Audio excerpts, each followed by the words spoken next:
pour intervenir. Parmi ces policiers et gendarmes, il y a bien évidemment les unités de force mobile, ce qu'on appelle les UFM, ce sont les CRS et les gendarmes mobiles qui interviennent. En plus de ces policiers et gendarmes, il y a les effectifs de la préfecture de police de Paris qui sont ce qu'on a appelé les Braves, brigades de répression de l'action violente, les Braves M, qui elles, se déplacent à moto.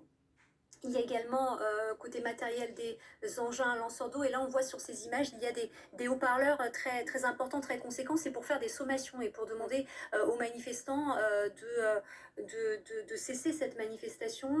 Voilà, ce sont ces mégaphones très importants qui ont une capacité de porter à la voix, voilà, du policier à très très longue distance, ou du gendarme bien évidemment. Donc c'est utilisé de manière très récurrente depuis les manifestations de Gilets jaunes.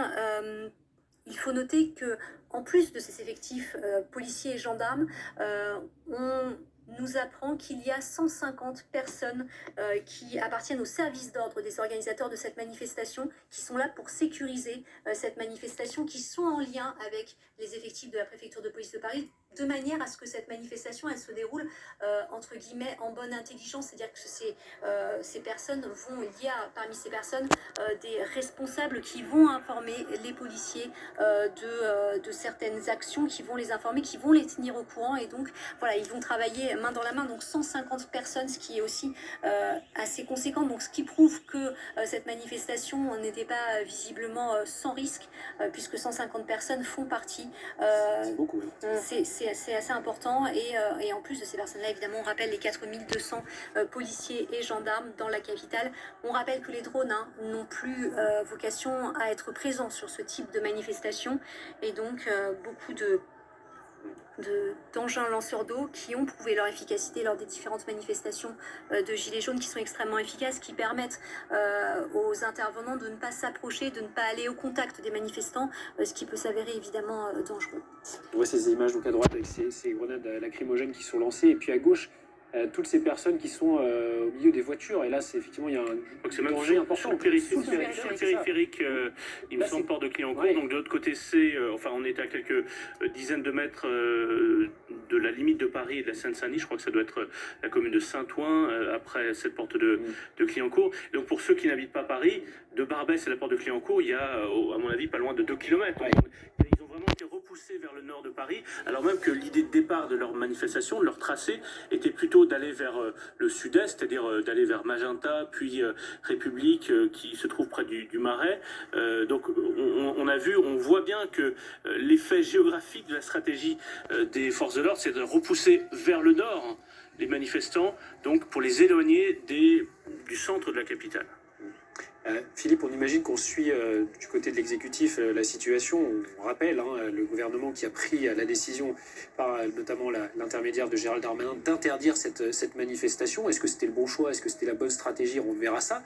Mais en tout cas, on imagine qu'on a un œil attentif sur ce qui se passe cet après-midi. Oui, puis il y a un enjeu politique très très fort. La société française, j'ai pas besoin de le rappeler, est traversée par un certain nombre de fractures. Le contexte politique est déjà suffisamment lourd. Le contexte autour des forces de l'ordre, c'est-à-dire on a vu, et ça n'a rien à voir avec la manifestation cet après-midi, mais il y a eu des attaques contre des forces de l'ordre ces dernières semaines dont on a beaucoup parlé. Il y a un contexte politique très particulier. Et donc tout ça, plus le souvenir des manifestations qui avaient dégénéré en 2014, tout ça, on nourrit cette décision du ministre de l'Intérieur et relayée par le préfet de police d'interdire cette manifestation à Paris. C'est aussi le cas à Nice et à Grenoble. Par exemple, à Nice, le maire de la ville, Christian Estrosi, était en faveur de l'interdiction de cette manifestation. En revanche, d'autres manifestations ont lieu. On a vu les images tout à l'heure. Elles ont été autorisées, alors de façon statique, notamment à Lyon, Bordeaux, Montpellier, Marseille, Nantes, Rennes, Strasbourg, Toulouse, Lille, Metz, Saint-Étienne.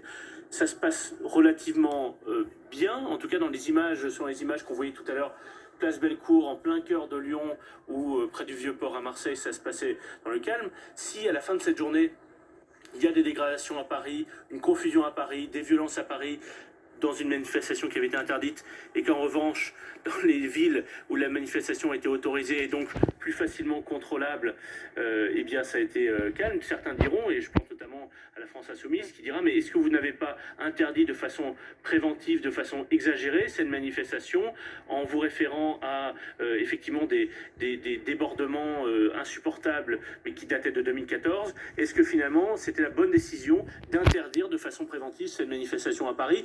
Et de la même manière, si ça se passe mal, on dira mais pourquoi est-ce que vous n'avez pas empêché les dégradations ou tel ou tel type de propos? C'est une situation intenable d'un point de vue politique et en termes de gestion de l'ordre aujourd'hui dans la capitale. Et alors Philippe, vous parliez de Lyon tout à l'heure où la manifestation a été autorisée. On va se rendre tout de suite place Bellecour, retrouver notre correspondant Cédric Adam.